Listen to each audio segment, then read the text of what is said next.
मुझे मेरे बिस्तर के नीचे मेरा डेथ सर्टिफिकेट मिला। जी हाँ दोस्तों, आपने बिल्कुल सही सुना। खौफ और दहशत की ये एक अजीबो गरीब कहानी है जिस पर यकीन करना नामुमकिन है। ये एक सच्चा वाकया है जो ऐसी लड़की के साथ पेश आया जो खतरनाक ट्रैप में फंस चुकी थी। इस खतरनाक मुसीबत से उसने खुद को कैसे बचाया और कैसे वो अपने असल माँ बाप तक पहुँची, ये सारी कहानी आज हम आपको इस वीडियो में बताएंगे। सच बताऊँ तो मैं एक सुबह जब उठी और जैसे ही मैंने अपनी आंखें खोली तो मुझे कुछ अजीब सा महसूस हुआ। मेरा सर चकरा रहा था, तकरीबन ऐसा लग रहा था जैसे मैं कोई ख्वाब देख रही हूँ। जब मैंने इर्द गिर्द का जायजा लिया तो मैं बहुत परेशान हो गई। मैं किसी भी चीज को पहचान नहीं पा रही थी। मुझे कुछ याद भी नहीं आ रहा था कि मैं हूँ कहाँ और कौन हूँ। मैं जल्दी से बिस्तर से उठी और मैंने कमरे का मुकम्मल जायजा लेना शुरू कर दिया। दीवार पर गुलाबी रंग से ऐना लिखा हुआ था। क्या वाकई मुझे गुलाबी रंग पसंद था? लेकिन ये नाम मुझे जाना पहचाना क्यों नहीं लग रहा। मुझे ऐसा लगा जैसे अभी मेरा दम निकल जाएगा। क्या मैं पागल हो रही थी? मुझे कुछ याद क्यों नहीं आ रहा था। मेरा नाम क्या है? क्या वाकई ये ऐना था? जब मैंने दरवाजा खोला तो एक अजीब सा रास्ता देखा सामने जो कि एक हॉल की तरफ जा रहा था। मुझे महसूस हो रहा था जैसे मैं किसी एलियन के सैयारे पर मौजूद हूँ। मुझे कोई फोन ढूंढना चाहिए था और 911 पर कॉल कर देनी चाहिए थी। शायद वहाँ कोई ये जानने में मेरी मदद कर सके कि मेरे साथ आखिर हो क्या रहा है। मैं बावर्ची खाने की तरफ भागी। वहाँ मैंने एक आदमी और औरत को देखा। वो मुझे देखते ही खड़े हो गए। ये लगभग 50 साल के करीब होंगे। उन्होंने मेरी तरफ देखते हुए यकसुबान होकर पूछा, क्या तुम ठीक हो? जैसे कि मेरा सर किसी दीवार के साथ टकरा गया हो और अब मैं कैसा महसूस कर रही हूँ। मगर मैं इन लोगों को जानती तक नहीं थी। ये लोग ऐसी अदाकारी क्यों कर रहे थे जैसे कि ये लोग मुझे जानते हैं। मैं खामोशी से इनके पास से गुजरी और दीवार पर लगे फोन की तरफ लपकी। वो औरत दोबारा खड़ी हुई और इसने मेरा बाजू थाम लिया। दोस्तों, मुझे मुसलसल ऐना ऐना पुकार रही थी और कह रही थी कि गुस्सा मत करो। मैं उसकी हरकत से मजीद गुस्सा हो गई और उसको चीखते हुए कहा कि मेरा बाजू छोड़ दे। फिर उसने कहा कि वो मेरी माँ है, लेकिन नहीं, बिल्कुल नहीं, ऐसा नहीं हो सकता था कि वो मेरी माँ हो। अगर मेरा सर किसी चीज से टकराया हो उसके बावजूद भी मुझे मेरी माँ याद होनी चाहिए थी ना। इन दोनों ने मुझे एक कुर्सी पर बिठाया और जो भी हुआ उसकी वजाहत करने लगे। अपेरेंटली मेरा सर किसी चीज से टकरा गया था और मैं काफी दिनों तक बेसुध रही। डॉक्टरों ने इनको बोला कि जब तक मैं होश में नहीं आ जाती वो मेरा ख्याल रखें। मैंने इन्हें कहा कि मुझे ऐसा कुछ भी याद ही नहीं है।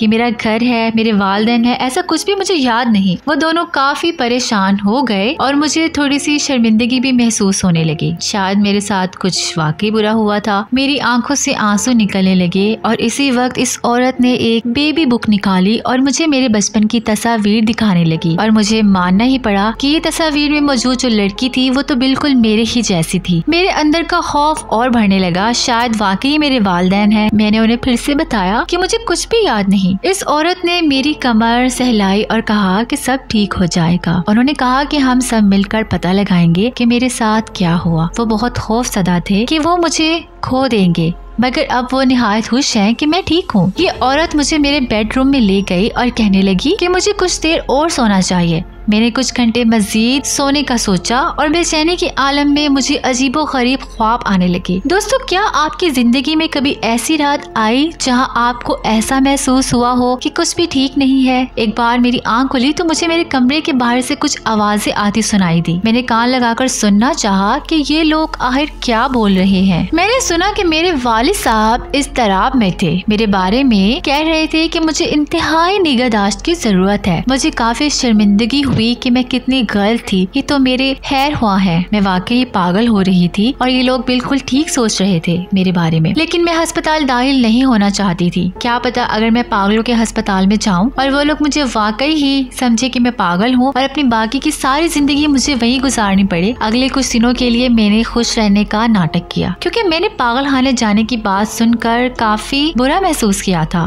तो मैंने खुद को ऐसी जिंदगी का आदी बनाने की कोशिश की। मेरे इर्द गिर्द मुझे हर चीज बहुत मशकूक सी मालूम हुई। फिर मैंने सोचा कि क्या पता अगर मैं खुद को काम डाउन करूं तो मुझे सब कुछ ठीक लगे। असल में जिस घर में मैं रह रही थी वो एक फार्म टाइप था। जब मैंने इसका बगौर जायजा लिया तो मुझे मालूम हुआ इस फार्म हाउस के कई किलोमीटर के फासले तक कोई भी घर या शख्स मौजूद ही नहीं। मेरे घर के इर्द गिर्द कोई भी सिमत नहीं निकलती, ना ही कोई रास्ता। हमारे घर में कोई टीवी नहीं था और मुझे ये भी बताया गया कि मुझे घर में ही पढ़ाया गया था। लेकिन लेकिन मुझे लगता था कि मैं कभी स्कूल गई होंगी और टीवी देखने से मुत्तल्लिक मेरे पास काफी खुशगवार यादें भी थी। लेकिन मेरी वालिदा ने इस चीज की वजाहत कुछ यूँ की कि घर में पढ़ाने से पहले मैं किसी एलिमेंट्री स्कूल में दाखिल थी।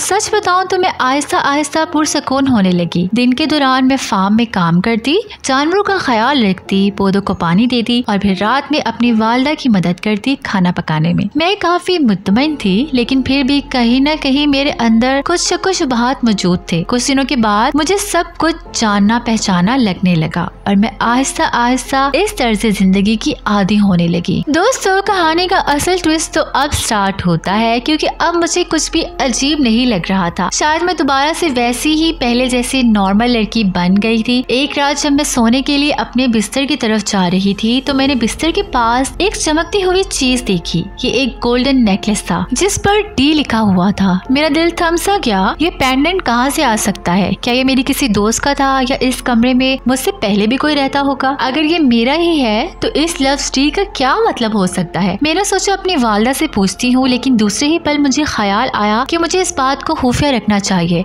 और खुद ही चुपके इस बात की तफ्तीश करनी चाहिए। कुछ दिनों बाद एक रात जब हम खाना खा रहे थे तो दरवाजे पर एक दस्तक हुई। मेरी वालिदा एकदम चौंकने लगी। जब उन्होंने खिड़की से देखा तो वहाँ उन्हें पुलिस की गाड़ी नजर आई, जिसे देखकर वो काफी खौफजदा हो गई। इस औरत की ऐसी कैफियत को देखकर मैं काफी हैरत ज़दा थी। मैं पूछने ही वाली थी इस बारे में कि मेरी वालिदा ने मुझे ऊपर की मंजिल पर जाने को कहा। मैं ऊपर से जितना मुमकिन था उतना सुनने की कोशिश करने लगी कि नीचे आखिर क्या बातें हो रही हैं। दोस्तों, मैंने एक लफ्ज सुना, गुमशुदा। पुलिस किसी गुमशुदा इंसान की तलाश में थी। क्या? कौन हो सकता है वो शख्स? कहीं मैं तो नहीं थी वो शख्स जिसकी उनको तलाश है? मेरे दिल की धड़कन तेज हो गई। कहीं इसी वजह से तो मुझे इस जगह पर इतनी अजनबियत महसूस हो रही है। उस रात मैं बिस्तर पर लेटे छत को काफी देर तक देखती रही, हैरत ज़दा, गुमसुम और शायद बेहद परेशान। क्या पता मैं फिर से ख्वाम का शक कर रही हूँ अपने वालिदैन पर। मेरे वालिदैन मेरे साथ बहुत अच्छे थे। अगर मैं वही गुमशुदा शख्स होती तो वो मेरा इतना ख्याल क्यों रखते? फिर मुझे लगा कि अगर मैं अपना बर्थ सर्टिफिकेट या कोई और कागजी शनाख्त देख लूंगी तो मैं इन फजूल बातों के बारे में नहीं सोचूंगी। मैं आहिस्ता आहिस्ता सीढ़ियों से नीचे उतरी। मुझे बहुत गिल्टी भी फील हो रहा था कि क्या मैं ठीक कर भी रही हूँ या नहीं। मैंने घर में मौजूद तमाम दरवाजों को अच्छी तरह चेक किया ताकि कुछ मालूमात मिल जाए, लेकिन हमारे खानदान के मुतालिक कोई भी दस्तावेजात यहाँ पर मौजूद ही नहीं थे। ढूंढते ढूंढते आखिरकार मुझे एक डब्बा मिला। इस डब्बे में स्कूल का एक आईडी था जिस पर डारिया लिखा हुआ था। इस पर मेरी फोटो चिपका थी। मैं साफ ही देख सकती थी। हैरत से मेरा सांस तकरीबन अटक चुका था। ऐसा तो मैं कभी सोच भी नहीं सकती थी। ये कहाँ से आया? मैंने गौर से तस्वीर का जायजा लिया तो अपने गले में एक पेंडेंट को देखा। ये वही पेंडेंट था जो मुझे मेरे कमरे में बिस्तर के पास मिला। मेरे हाथ कांपने लगे। मुझे इस डब्बे में मजीद देखना था। मुझे इस चीज की गहराई में पहुंचना था। अगली चीज जो मैंने उठाई वो एक डेथ सर्टिफिकेट था। ये ऐना नामी एक लड़की का सर्टिफिकेट था। जब वो 12 साल की थी तो दीवार से सर टकराने के बाद वो ऊंचाई से नीचे जा गिरी और उसकी मौत वाक़या हो गई। ये जानते ही मैं इस्तराब और खौफ का शिकार हो गई कि क्या ये लोग मुझे अपनी मरी हुई बेटी समझ रहे हैं? क्या उन्होंने मुझे अगवा किया था ताकि ये जाहिर कर सके कि ऐना अभी भी जिंदा है? ये तो साइको है। मुझे हर हालत में यहाँ से अब निकलना ही था। मैंने इस बक्से को वैसे ही इस लकड़ी के नीचे रखा। तभी मैंने किसी के कदमों की आहट सुनी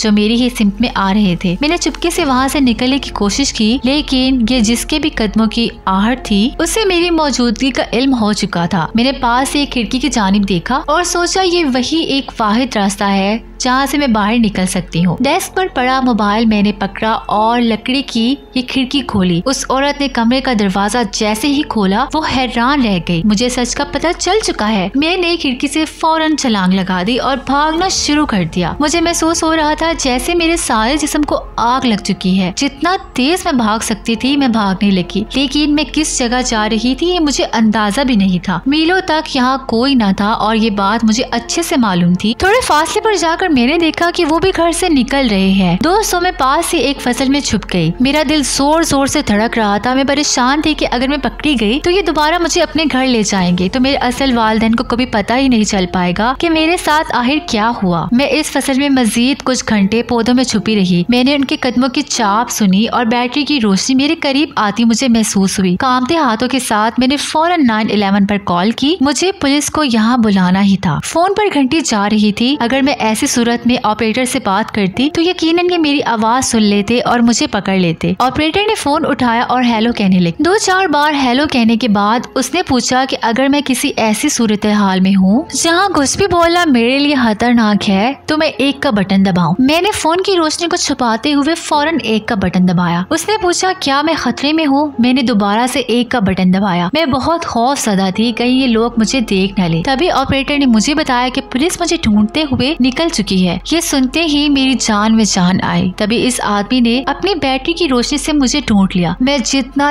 तेज भाग सकती थी भागने लगी। मेरी सांस में सांस नहीं आ रही थी। मैं अपना स्टैमिना खो रही थी। इसी तगोदो में मैं इस फसल के इख्तिताम को पहुंची और सामने मैंने नीली और लाल लाइटें नमूदार होती देखी। ये पुलिस की कार थी। मैं जमीन पर जाकर गिरी और फूट फूट कर रोने लगी। पुलिस ने इन दोनों आदमी और औरत को हथकड़ी लगा दी। ये दोनों मुझे गुस्से से घूर रहे थे। पुलिस ने मुझे बताया कि मैं पिछले 3 माह से गुमशुदा थी और वो मेरी ही तलाश में इनके घर आए थे। जब मैं पुलिस स्टेशन पहुंची तो मैंने अपने असल वालिदैन को देखा। इनसे मिलते ही मुझे दिल से महसूस हुआ कि यही मेरे हकीकी वालिदैन है। हालांकि मुझे अभी भी अपनी पिछली जिंदगी के बारे में कुछ भी याद नहीं था और आखिरकार मुझे महसूस हुआ कि ये सब कुछ अब ठीक है। मैं हर दिन कोशिश करती हूँ कि अपनी याददाश्त वापस ला सकूं। मैं एक केयर सेंटर जाती हूँ जहाँ से मुझे काफी आफाका हुआ है। अब मैं काफी खुश भी हूँ कि आखिरकार मैं अपने घर सही सलामत आ गई। अफसोस होता है कि अपनी 6th सेंस पर मैंने पहले क्यों भरोसा नहीं किया। दोस्तों उम्मीद है डोरा की ये स्टोरी आपको अच्छी लगी होगी। नीचे कमेंट सेक्शन में बताइएगा। हमारे चैनल को सब्सक्राइब करने के बाद घंटी के निशान को प्रेस करना बिल्कुल मत भूलिएगा।